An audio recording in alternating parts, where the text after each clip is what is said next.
Good evening बच्चों। आज मैं हिंदी मीडियम के बच्चों के लिए हिंदी भाषा में अर्थव्यवस्था एक नज़र में अध्याय 1 भाग 2 लेकर आया हूँ। भाग 1 मैंने पहले बता दिया है, उसकी वीडियो भी अपलोडेड है, डिस्क्रिप्शन में उसके डिटेल दिए हुए हैं। चलिए आइए आते हैं क्या क्या हमने पिछले बार कर लिया था। ये तो मेरा खुद का परिचय है, नाम प्रत्युष प्रियदर्शी, BIT से इंजीनियरिंग, और ये सारी चीज़ें आपको पहले से उपलब्ध हैं, जिसका पूरा डिटेल्ड वीडियो है, पूरा विस्तृत जानकारी मैंने दी हुई है कि मैंने क्या क्या किया है, क्या अचीव किया है, और आपको उसका वीडियो का लिंक जो है डिस्क्रिप्शन में मिल जाएगा।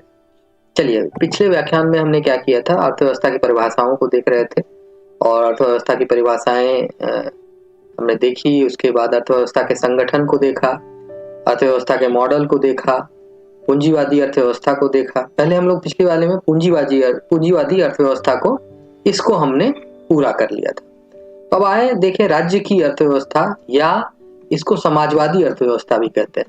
ठीक है, समाजवादी अर्थव्यवस्था। देखिए दोस्तों, मैंने सोचा है कि क्यों ना अर्थव्यवस्था को कहानी की तरह आपको समझाया जाए, या नहीं तो वैसे बच्चों को जो आर्ट्स से साइंस से होते हैं थोड़ी सी दिक्कत होती है, तो मैंने सोचा कि इसको कहानी बना के मैं थोड़ा समझाने का प्रयास करूं। हो सकता है आपको पसंद आए तो जरूर कमेंट कीजिएगा। देखिए बच्चों, इसका थोड़ा सा जो बैकग्राउंड है, जो उत्पत्ति कहाँ से हुई, कैसे हुई, क्यों ये समाज में आया, और फिर हम लोग इसके ऐतिहासिक उत्पत्ति में जाएंगे, कहाँ से इसका वर्णन मिलता है इतिहास में। भारतीय परिप्रेक्ष्य में हम लोग बात करेंगे ज़्यादातर। मैं कुछ स्तर तक दूंगा, वैसी चीज़ें मैं बताऊंगा जो कि विदेशी अर्थव्यवस्था से भी है, लेकिन ज़्यादातर चीज़ें हमारी जो होंगी भारतीय अर्थव्यवस्था के परिप्रेक्ष्य में होंगी, क्योंकि सवाल जो आते हैं वो भारतीय अर्थव्यवस्था को केंद्र में रखते हुए ही आते हैं। तो देखिए, समाजवादी अर्थव्यवस्था को समझने के लिए देखिए, समझते हैं कि कोई एक जगह है जिसका नाम X है। ठीक है, मान के लिए चलिए, जैसे हम लोग बैंकिंग की तैयारी करते हैं, चलिए एक जगह है जिसका नाम है RBI पुर, RBI पुर, RBI नगर, RBI नगर। ठीक है, इस RBI नगर में, चलिए इसको इसे लिख लेता हूं मैं, RBI नगर। इस RBI नगर में एक फैक्ट्री है, ठीक है, जिसमें करीब 10 मजदूर काम कर रहे हैं, 10 मजदूर। ठीक है, इस RBI नगर में एक सेठ हुआ करता है। ठीक है, वो सेठ जो है बहुत धनी व्यक्ति है। ठीक है ना, उसके पास ये 10 मजदूर है, उसकी ही फैक्ट्री है ये। अब ये मजदूर क्या है, शुरू में तो क्या हुआ कि बहुत लुभावने वादे हुए इन मजदूरों से। रमेश, सुरेश, महेश, ये सब मजदूर थे। तो सेठ जी ने क्या किया, लुभावने वादे किए इन मजदूरों से, कहा कि आओ मेरे यहाँ काम करो और बहुत फायदा होगा, बहुत बड़े बन जाओगे, बहुत धनी मेरी तरह बनोगे आगे चल के, और भी फैक्ट्रियां मैं लगाऊंगा और तुमको भी उसमें हिस्सेदारी दूंगा, तुमको बहुत आगे लेकर जाऊंगा। अब क्या हुआ, ये 10 मजदूर बेचारे लालच में यहाँ काम करना शुरू, सबको अपनी अपनी जरूरतों के हिसाब से पैसे चाहिए होते हैं, इन्होंने काम करना शुरू किया। धीरे धीरे इन सेठ जी ने क्या किया, कहा कि पैसे तो वो जो देता था, पैसे में उसने बहुत आकर्षक पैसे रखे। ठीक है ना, जहां सब जगह 10 रुपए की मजदूरी मिल रही है, वहां इनको ये 20 रुपए की मजदूरी इसने दिया। ठीक है, दिन भर की। ठीक है ना, अब क्या हुआ, ये तो आकर्षण से आ गए सारे मजदूर। अब काम चलने लगा सालों साल, 6 महीने, 8 महीने, साल भर गुजरे। अब मजदूरों ने कहा कि मजदूर जब बोले कि नहीं कुछ बढ़ाइए, इतने से नहीं चलेगा, साल भर 2 साल से लगातार एक ही पे काम कर रहे हैं, तब ये सेठ ने क्या किया, इन पे दबाव बनाना शुरू किया। ठीक है, कि ठीक है कर देंगे, काम करो, या नहीं तो नहीं करोगे तो जाओ। अब ये बेचारे, ये मजदूर जो थे, ये उसी काम में माहिर हो गए, 1 साल 2 साल तक लगातार काम कर, सिर्फ वही काम जानते थे। तो अब इस तरह की दूसरी फैक्ट्री आसपास में है नहीं, या है भी तो उसका जो सेठ है वो भी उसी तरह के पैसे दे रहा है जैसा एक सेठ। अब देखिए, एक शहर में अगर 3-4 फैक्ट्री हो, उसका उन लोगों का सेठ एक ही हो, तो सेठ अलग अलग भी हो, तो आपस में ऐसी इनकी जो समूह जो होता है वो बहुत निर्णय करके रहते हैं कि देखो हम अपने मजदूर को 10 रुपया दे रहे हैं, तुम भी 10 रुपया देना चाहिए। अगर तुम 15 देगा तो दिक्कत हो जाएगा, मार्केट खराब हो जाएगा, है कि नहीं? तो उसी तरह से क्या हुआ, दबाव बनाना चालू किया कि अब जैसे मजदूरों ने कहा कि 8 घंटे काम करेंगे, अब यहाँ पे काम करवाया जाता था इनसे 14 घंटे से 16 घंटे। बाद में और बढ़ने लगा, ठीक है ऐसा करते हैं 22 रुपया कर देते हैं जी, लेकिन तुमको 17 घंटा काम करना होगा। मजदूर बेचारे भी लालच में, थोड़ी परेशानी में, थोड़ी दिक्कतों के कारण अब कहाँ जाए। पुराने समय की बात है तो उस समय में मजदूरों के पास इतना संचार साधन भी नहीं था कि पता करते कहाँ नौकरी है नहीं है। परेशान बेचारे वहीं काम कर रहे थे, दबाव बनता गया। पैसों की एक तो जो पैसे मिलने चाहिए थे वो कम मिल रहे थे, काम के घंटे जो हैं वो बढ़ते जा रहे थे। जो आपको कहे कि आधारभूत आवश्यकताएं जो थी, आधारभूत आवश्यकता की चीजें वो भी नहीं पूरी हो पा रही थी, इनकी मजदूरों की। पर ये सेठ जो था इस फैक्ट्री में इन मजदूरों को काम कराकर प्रतिदिन ये क्या हो रहा था, पूरा धनानंद बन रहा था। धनानंद समझते हैं ना, धनानंद था मौर्य वंश से पहले नंद वंश का शासक था, बहुत धनी था, मतलब पूरे विश्व को कई महीनों कई सालों तक खिला सकता था, इतने पैसे थे उसके पास। तो धनानंद बनते जा रहे थे। धीरे धीरे क्या हुआ कि इन मजदूरों ने एकजुट होने लगे, एकजुट होके काम करना शुरू किए कि नहीं अब हमें एकजुट होके अपनी बातों को रखना पड़ेगा। ये एकजुट हुए, आसपास में जितनी फैक्ट्रियां थी छोटी बड़ी, उनके मजदूर, जैसे ये सेठ आपस में मिले रहते थे, भाई तुम 10 रुपया दे रहे हो तो हम भी 10 रुपया देंगे, तुम 12 दे रहे हो हम 12 देंगे, ठीक है ना, अपनी जो सेटिंग है वो गड़बड़ नहीं होनी चाहिए। तो ये 10 मजदूर भी थे और बाकी फैक्ट्रियों के 10 मजदूर आए, बाकी फैक्ट्री 15 मजदूर आए। इन्होंने भी एकजुटता दिखानी शुरू की और अपना मांग रखना शुरू किया। तो इन्होंने क्या किया, इन सेठों ने इनको प्रताड़ित करना चालू किया।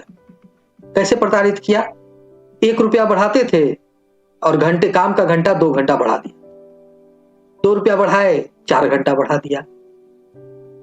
जो छुट्टी के समय इनकी कोई भी जो वास्तविक जरूरतें थी उनका कोई ध्यान नहीं, हाँ भाई 2 रुपया बढ़ाएंगे तो तुमको खाना पीना कुछ भी नहीं मिलेगा, यहाँ पे तुम कुछ नहीं कर सकते हो, अपने खाने का खुद व्यवस्था करो, रहने की खुद व्यवस्था करो, ऐसी स्थिति थी।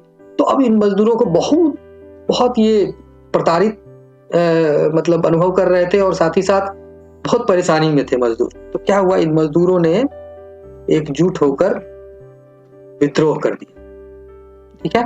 इन मजदूरों ने क्या हुआ, एकजुट हुए और इन्होंने क्या किया, विद्रोह कर दिया, रेबेल कर दिया, विद्रोह कर दिया। अब इन लोगों को विद्रोह करके पूरी फैक्ट्री तोड़ी, जगह तो काम बंद कर दिया। जो थोड़े से सलीकेदार थे, थोड़े शांत मजदूर थे, उन फैक्ट्रियों में सब मजदूरों ने काम बंद कर दिया। पूरी तरह से उत्पादन ठप हो गया। अब ये उत्पादन ठप हो गया, बड़ा हाहाकार, पूरा आरबीआई नगर में हाहाकार मचा हुआ है, कोई करने वाला नहीं है। जिस मजदूरों के पास अगर कुछ भूमि थी, ये भूखे रहना पसंद किए, ठीक है ना। और आसपास के गांव में अगर जिनको उस राज्य में जिसके पास मान के चलिए कि 100 स्क्वायर फीट भी जमीन है, वहां पे कुछ उपजा के बेचारे खा रहे थे। जिनके पास कुछ नहीं है, भूखे रह रहे हैं, या जो पहले से जमा पूंजी है उसको खर्च कर रहे हैं, या बहुतों ने तो इतना किया कि अब फैक्ट्री के ही सामान लूट कर बेच दिए, ठीक है। तो ये मतलब बहुत ही एक अवस्था का माहौल पैदा हो गया, कहाँ, आरबीआई नगर में।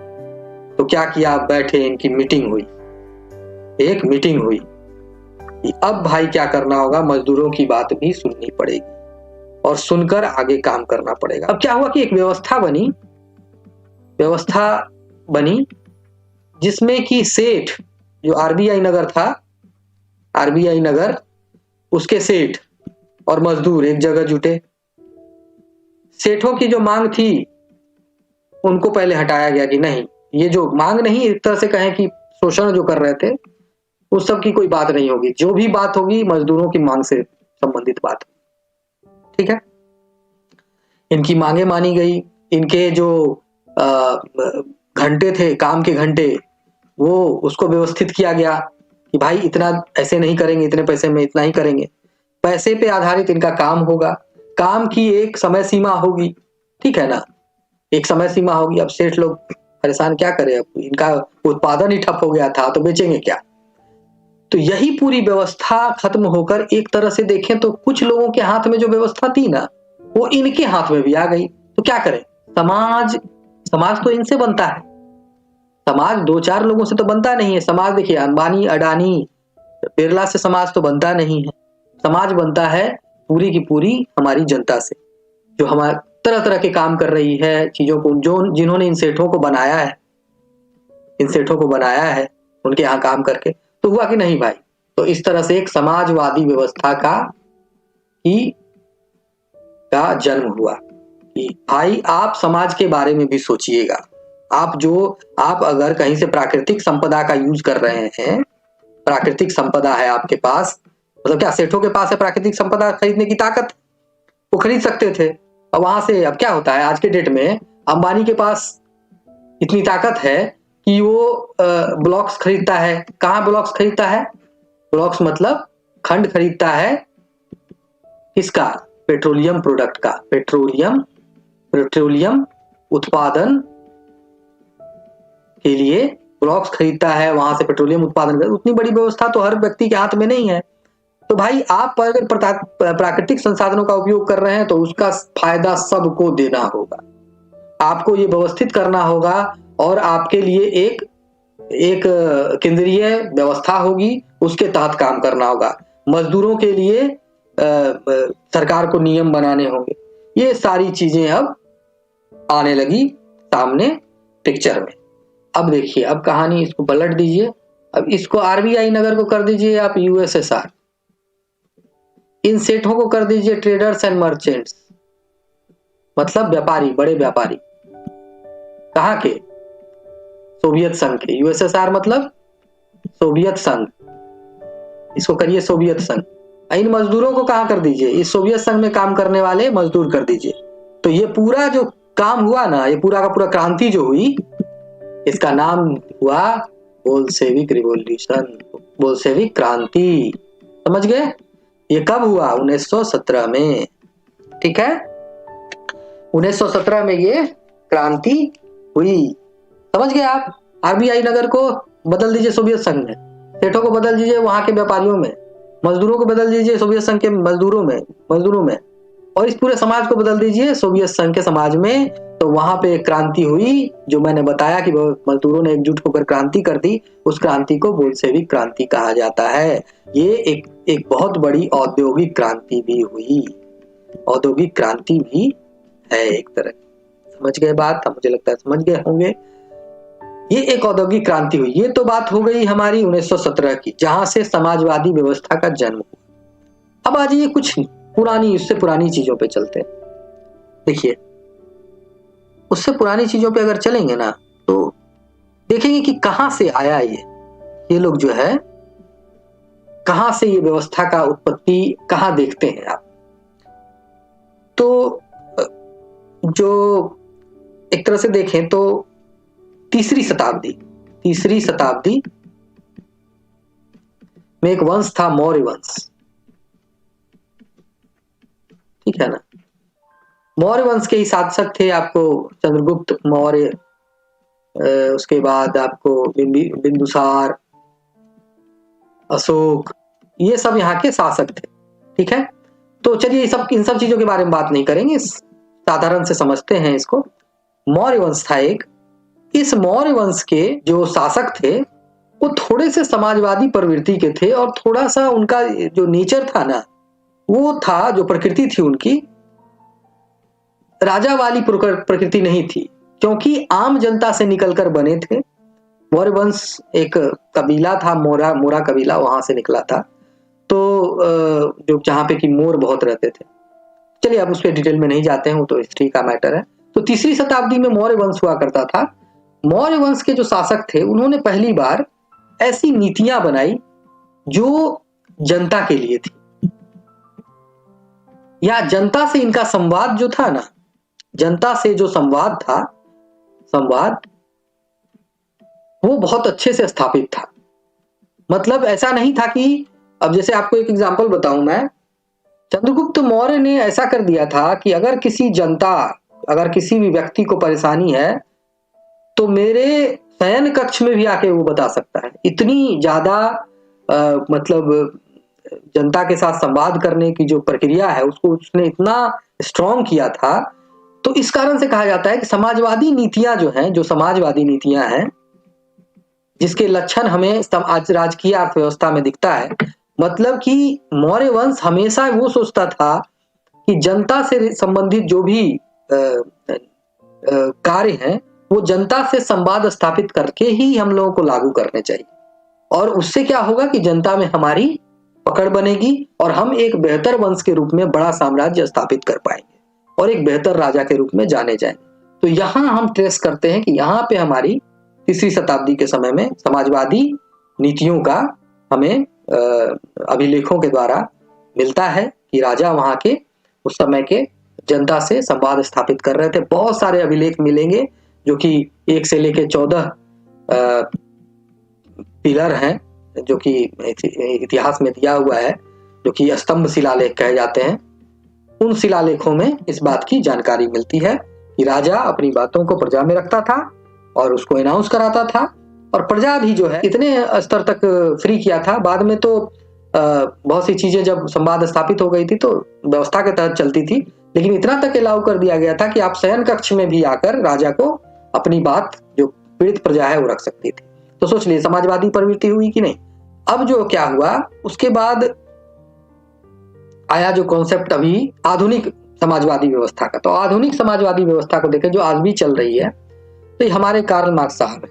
कार्ल मार्क्स ने क्या किया, अपनी एक किताब लिखी, दास कैपिटल।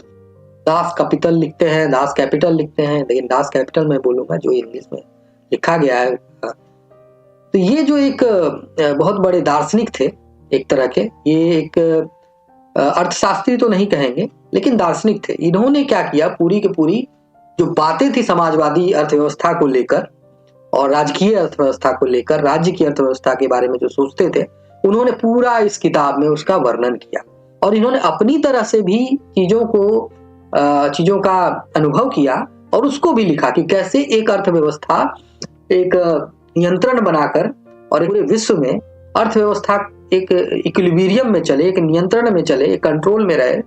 उसके लिए हम अपनाएंगे अगर राजकीय अर्थव्यवस्था या समाजवादी अर्थव्यवस्था अगर अपनाएंगे तो वो हमारे लिए बहुत ही हितकारी हो सकता है। तो ये जर्मन दार्शनिक थे, ये इनका नाम कार्ल मार्क्स था। इन्होंने अपने इनका विचारों का परिणाम था ये, ठीक है, दास कैपिटल, और ये 1818 से 1883 तक रहे।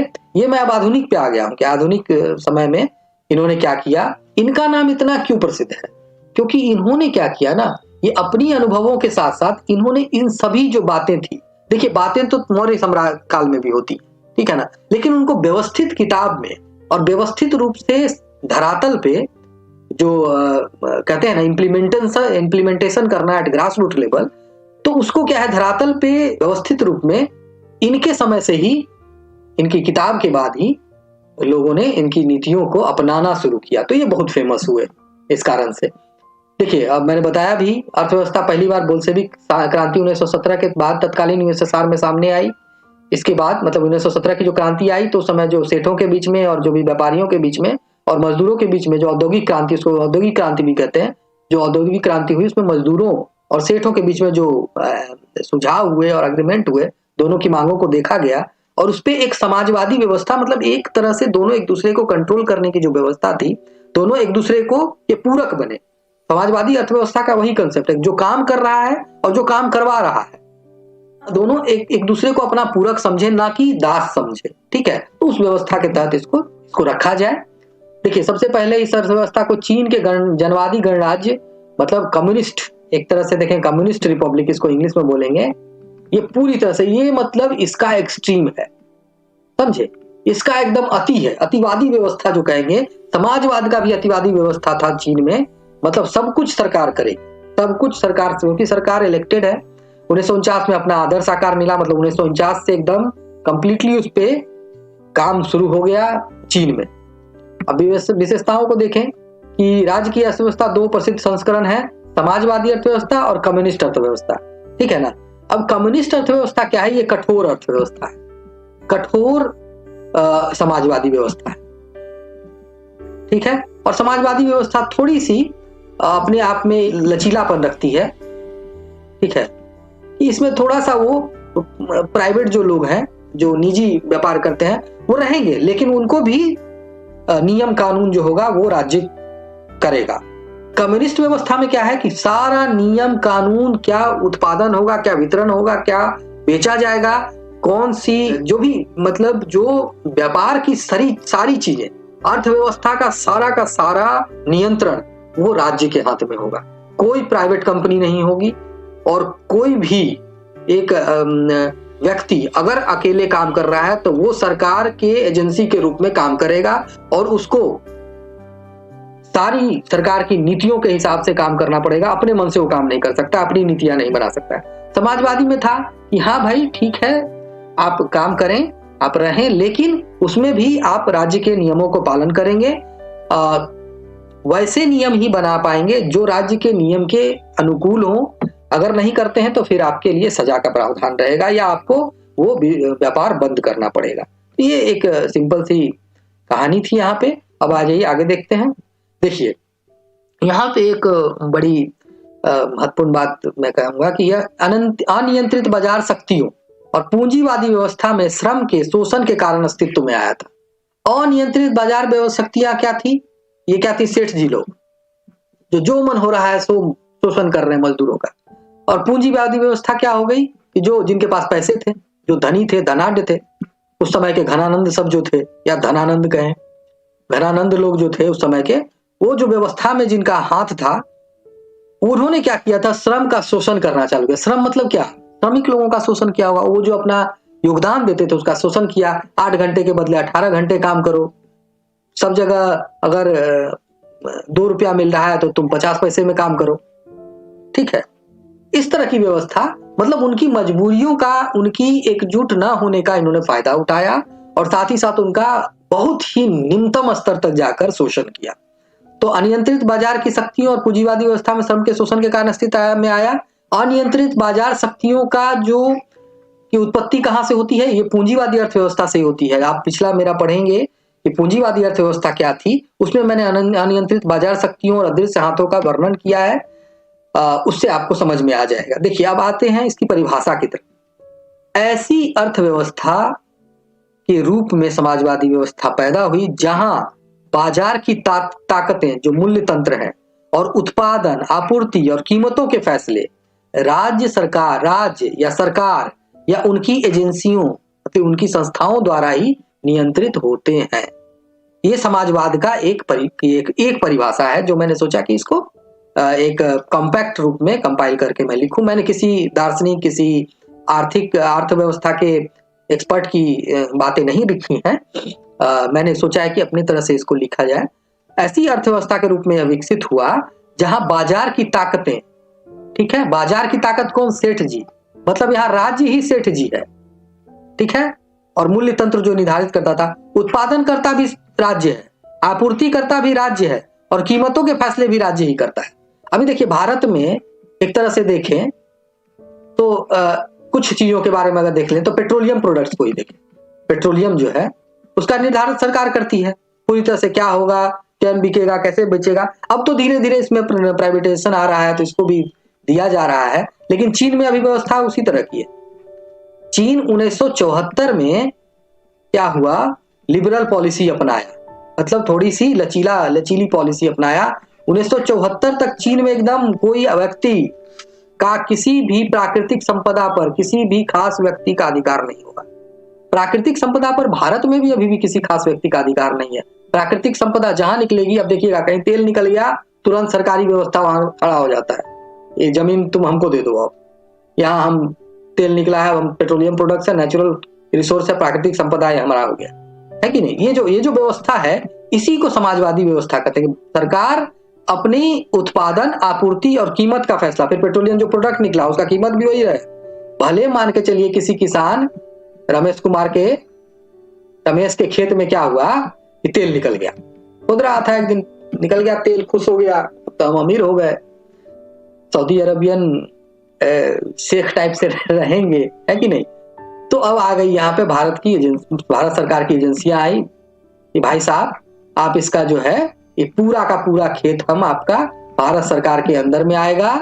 अब इसका जो है आप जो हर्जाना है वो आप ले लीजिए। हर्जाना भी कैसे देगा सरकार? तो देगा खेत का जो मूल्य है ना, जो निर्धारण सरकार ने किया है उस खेत के मूल्य के हिसाब से दे देगा। ये नहीं कि तेल कितना निकलेगा उसके हिसाब से नहीं देगा। अभी कहीं कहीं बिहार में देखिएगा सोना निकला है तो सोना पर पूरा अधिकार हो गया है।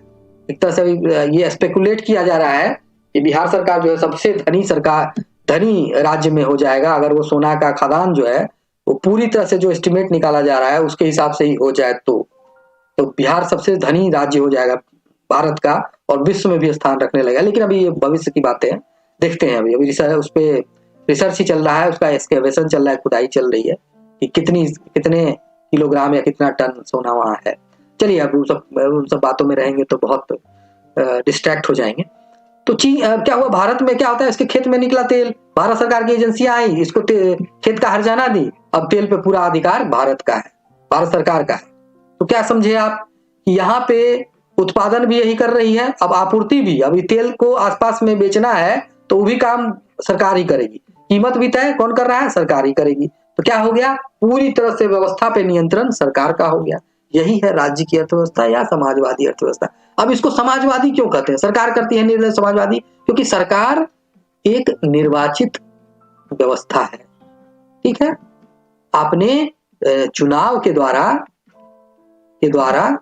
सरकार का क्या किया है, सरकार का गठन हुआ है।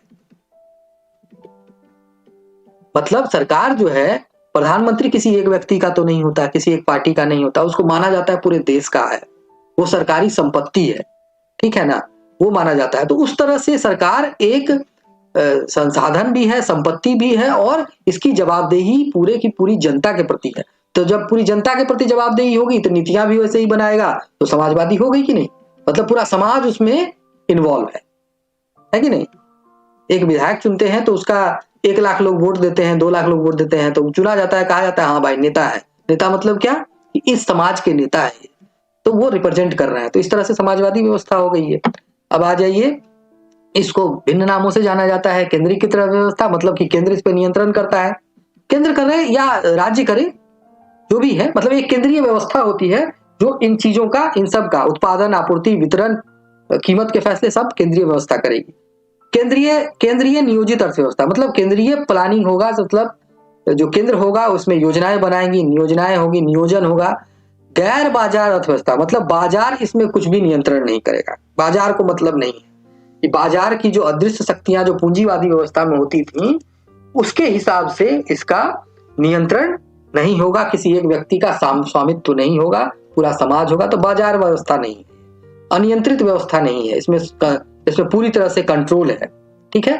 अब अगले भाग में देखेंगे मिश्रित अर्थव्यवस्था और अर्थव्यवस्था में राज्य की क्या भूमिकाएं हैं। तब तक के लिए जुड़े रहें, बने रहें, वीडियो देखते रहें। धन्यवाद।